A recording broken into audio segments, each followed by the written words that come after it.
All right, big drama at welterweight as Jaron boots Ennis and the new WBO welterweight champion of the world, Brian Norman Jr., have a disagreement over somebody ducking a fight. Man, that is the most consistent conversation in boxing between a variety of fighters is who's ducking who. Well, Jaron Ennis said that Brian Norman turned down a fight. Brian Norman said that is not true and explained, you blowballed me. Let's talk about the facts and what it means in this video.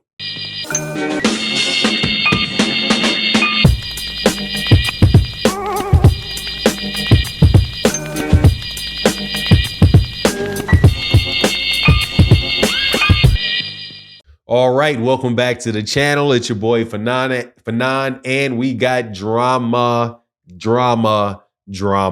but the good kind, because it looks like the 147-pound division, the welterweight division, one of the classic traditional weight divisions in boxing, is going to get a little bit more exciting because we could be getting a fight between a unification fight between the IBF champion, Jaron Ennis out of Philadelphia, and Brian Norman Jr., the new WBO champion, who I do believe resides or originated in Decatur, Georgia. So not too far from Atlanta.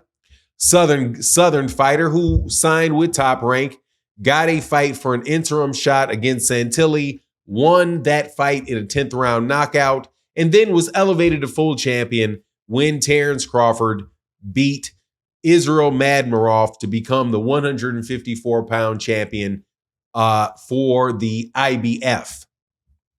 So, is that right? Yep, for the IBF. So, Brian Norman is elevated. Now you've got two young American champions. By the way, both terrific, exciting fighters. One a little bit more established than the other, but both on the come up, right? Jaron Ennis, who is signed to Matchroom, is the IBF champion and said that they had sent an offer, or they sent an offer for a fight with Brian Norman Jr., and that Brian Norman Jr. had declined it. So that's why the fight didn't take place. Well, shout out to Mill City Boxing. Mill City Boxing had an interview with Brian Norman Sr.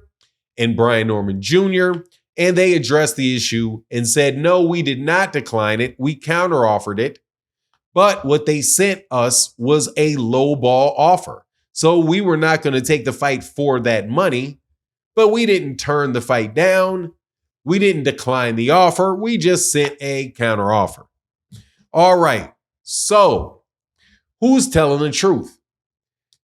Not too hard to tell in this particular instance. Who's telling the truth? And the answer is that they both are. And let me tell you why I believe that to be the case and what they're both telling the truth about. Jaron Ennis says that he heard Brian Norman Jr. turn the offer down.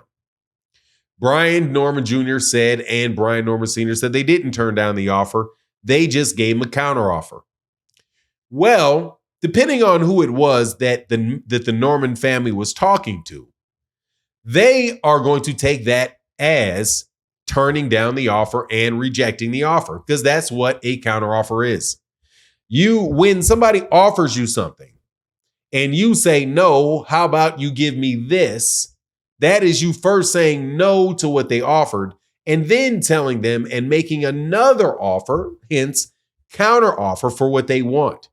So strictly speaking, whoever said that to Jaron Ennis that they turned the offer down, let's just say it's Eddie Hearn, is telling the truth because he did turn it down.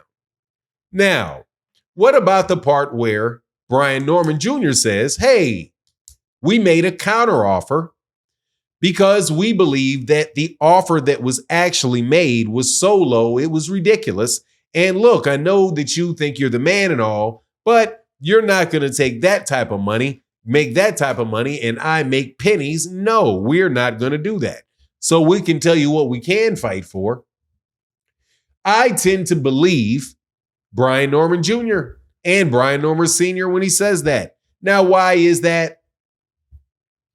Because that was what was reported a couple of days ago about how Eddie Hearn was having difficulties finding opponents for Jaron Ennis, and that Jaron Ennis was a little bit frozen out at 147 because, and then in that particular article, it said that there was Eddie Hearn had made an offer for Brian Norman Jr., but the person that was sharing this information said that it was really not a serious offer that he made. It was really just something to appease Jaron Ennis, to say that he made the offer. So does that make sense? Yes, a lowball offer. Then Brian Norman several days later says that the offer was a lowball offer. That makes a lot of sense. Highly believable. So again, who do I think is telling the truth? Not too hard for me to make up my mind. Both of them are. Whoever, if it was Eddie Hearn that told Jaron, hey man, they turned it down. I offered them this, they said no. Well, Brian Norman Jr. and Brian Norman Sr. said they were told a lowball number and they said no, but hey, how about this? They're both telling. So, and then of course, the not wanting to pay Brian Norman a lot of money for the fight, also highly likely, because I do believe that Eddie Hearn is not paying a lot of fighters a lot of money for these fights. He's out of that business. He used to overpay fighters for a lot for these fights, but not anymore.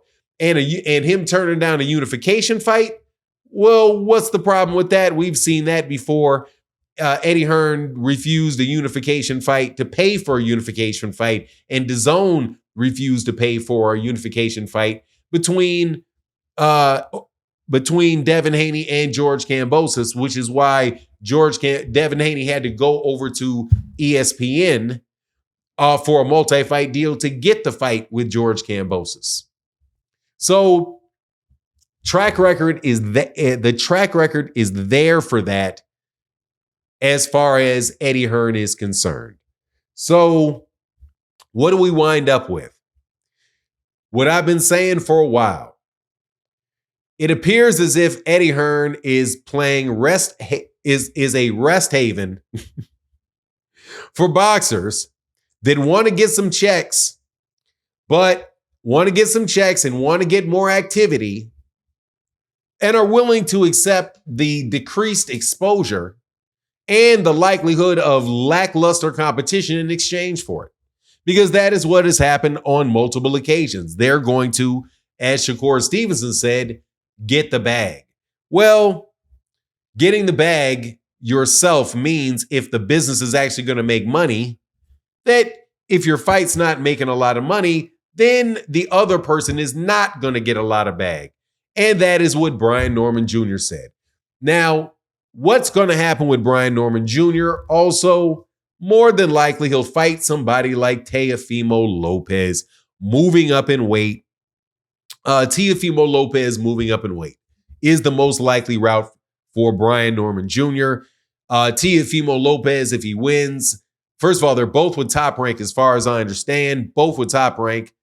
If Teofimo Lopez fights Brian Norman Jr. and Teo wins, hey, you got a 3-division champion in Teofimo Lopez, and either way it goes, Top Rank keeps the welterweight belt. Anyway, hopefully we do get to see that fight with Jaron Ennis and Brian Norman. I think it would be great. I think it's maybe a little early for Brian, seeing as he's only been in like 3 10-round fights. And he's a younger dude, like 23 years old compared to the 26-year-old Jaron Ennis. Anyway, that's my take on the matter. Please let me know what you think in the comment section.